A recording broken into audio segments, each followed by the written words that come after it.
Hi, my name is Jenny Broadfoot, and I am here to explain to you my application about ghosting. So, the first question is explain the problem you are solving. So, in contemporary society, there is a problem called ghosting. Well, it's always been a problem, but it's just a more relevant problem in today's society just because we have so many forms of communication, such as like texting, messaging through applications, talking on the phone. We just have so many forms of communication. So the problem I wanted to focus on was ghosting. So ghosting, in colloquial terms, can be referred to as the act of suddenly ceasing all communication with someone the subject is dating but no longer wishes to date. This is done in hopes that the ghostee will just get the hint and leave the subject alone, as opposed to the subject simply telling them he or she is no longer interested. That is according to Urban Dictionary. So what ghosting is it is basically ceasing all communication with somebody just for no reason whatsoever. So like I said, it's becoming more of a problem in today's society just because we have such a large plethora of ways we can communicate with one another. So my application wanted to verify the percentage that us as a user has ghosted out on somebody and that we have been ghosted out on. And then I also wanted to show other user profiles the amount that they are likely to text back. So the percentage that they are likely to message you back to rectify the situation of ghosting. So the second question is explain your research and what you learned what you learned from it. So during the research process, I learned a lot of things. I pointed this out in my postmortem document, but I think one of the main details that I learned, or one of the main lessons that I learned, was that not every single detail can be planned out. It wasn't until I collaborated with my friends, with my colleagues, with just random people, and my professor that I found that a lot of the details came through the woodworks. During my initial planning processes, I tried to plan out every single detail beforehand so that my doing and redoing stages can be made, like in my mind, they would have been made smoother. But I realized that since I was in the box of working on this project, it was really hard to see outside the box and what I can do to improve it. So, like I said, not every single detail can be planned out, and it's not until you get that collaboration from outside the box that you get those details that emerge through the collaborations with other people. So the third question is explain how you approach the problem, what theories guided you, and how did you use them. So when talking about my journey, or like when talking to my friend, we had to do a journey map, and we had to map out her life and her everyday occurrences of what happens in that. So I was studying ghosting in another class, and I had to do interviews and research connected with ghosting, so I wanted to see if that was a problem in Rachel's life. Rachel was my friend who I did the user journey map on, and it turns out it was. She has a lot of social networking sites, and one of those is Tinder. And so she said that one of her problems was that she was messaged by creepy guys and that she didn't want to talk to them, or she had messaged a guy and then they didn't message her back. So at that point, I tried to put myself in her shoes and also the guy's shoes. So I tried to ask myself, what would I like to see in an app about ghosting? I remembered one of the papers we researched in class, and it said great design fulfills both needs and desires.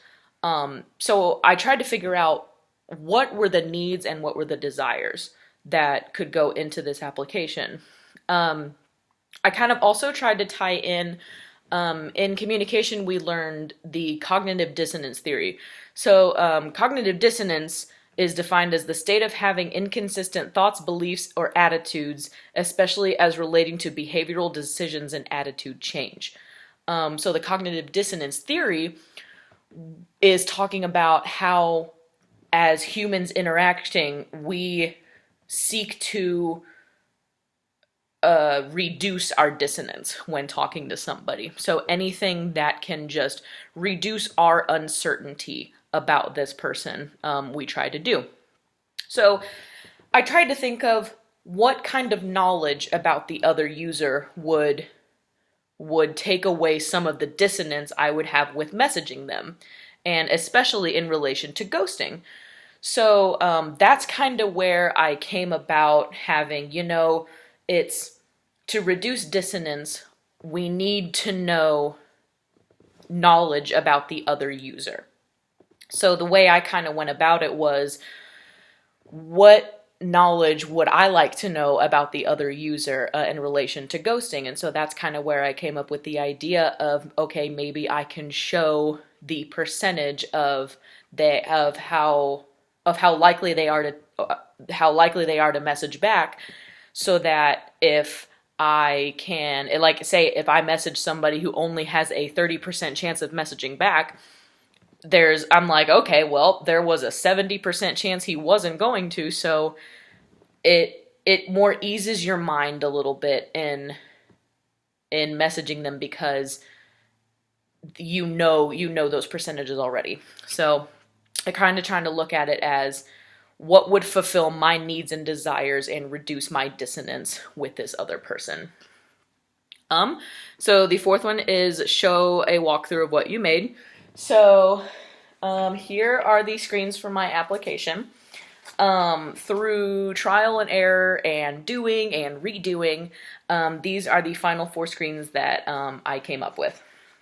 And they're in color. My printer only did black and white though, so you're gonna have to bear with me. The main color scheme is red and white as dealing with this first page. So this would be your login page. I kind of copyrighted the Ghostbusters. Oops. Sorry, not really sorry. But so this is what you would see when you got in. I pick a ghost because I didn't want to copy Snapchat's ghost. So that's why I kind of use the Ghostbuster theme, and we don't like ghosts, so there it is. So you put in username and then password, and then so you'd click login. So then the next page would go to my profile. So this would be like your home page. This would show the your home page. So that's me. It shows when I was last active. It would give me options to edit my profile and then like go to the settings. It shows which social networking sites that I belong to. I can check the messages. So, and these were the percentages that it's like I have ghosted out on somebody and somebody has ghosted out on me. In an ideal world. And then of course you'd hit the refresh button, so then it would scan all your messages and refresh and then update the percentages, whatnot.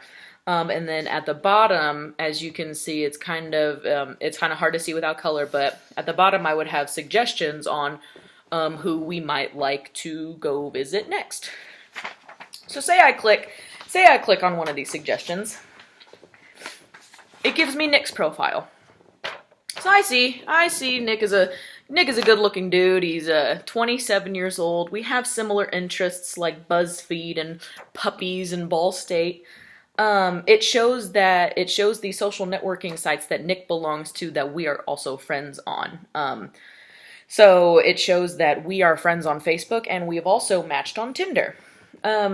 So when I look at Nick, I think, oh my gosh, like should I message this guy? I see on Facebook that Nick is 82%, he has an 82% chance that he is likely to respond to me. So I think those are pretty good chances. But I also see where he was last active, so I decide to update that. So I click the refresh button, and it brings me to my final screen, where as you can see, it has an updated percentage of Nick's likely to respond. So since the percentage didn't change, I probably checked the profile like 1 or 2 days ago, but since it is a different color, you can see that has in fact updated. So this is just a walkthrough of what I had in mind for my ghosting app.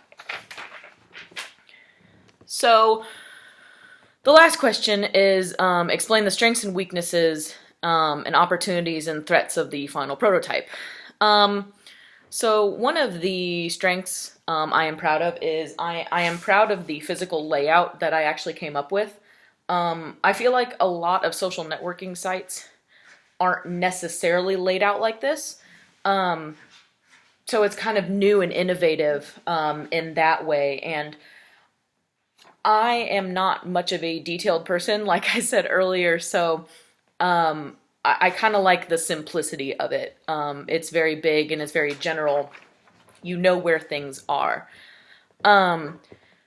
Another thing I'm proud of is the amount of information that ended up being on the other user profile. Like I said earlier, we try to take away our dissonance within any sort of interaction. So with all of this information, like Nick and I being friends on Facebook, our similar interests, the amount that he is likely to text or like to message me back, I think with the amount of information that I got on my final product, I believe that helps reduce a lot of the dissonance that you would feel when trying to message another person.